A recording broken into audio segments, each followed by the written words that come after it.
Bangladesh petroleum honours association ট্যাংলোরি মালিক যৌথ উদ্যোগে পূর্ব ঘোষিত অনুযায়ী আজকে অর্ধ দিবস তেল উত্তোলন এবং বিপণন মালিক সমিতির পক্ষ থেকে বন্ধ রাখছে।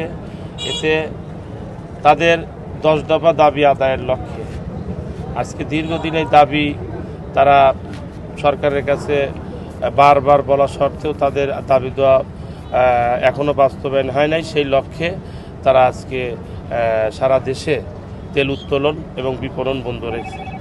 মালিক শ্রমিক ঐক্য পরিষদ সেই হিসাবে মালিক যদি সে তেল উত্তোলন না করে তাহলে আমাদের শ্রমিক তো বাধ্য হয়ে আমাদের কর্মবিরতি নিয়ে বসে থাকতে হবে। এই জন্যে আমরা মালিক শ্রমিক ঐক্য পরিষদের ডাকি। আমরা মালিক শ্রমিক ঐক্য পরিষদ আছে, আমাদের ঐক্য পরিষদের এই মিটিংয়ের সিদ্ধান্ত ক্রমে আজকে সেই আমাদের কর্মবিরতি চলছে। এই কর্মবিরতিটা শুধু বাঘাবাড়ি উত্তরবঙ্গেই নয়, সেটা বাংলাদেশ ব্যাপী। অতএব 10 দফা দাবি যতক্ষণ পর্যন্ত না মানা হয় পর্যায়ক্রমে, আজ যেমন 2টো পর্যন্ত আছে, পরবর্তীতে আবার হয়ে যাবে।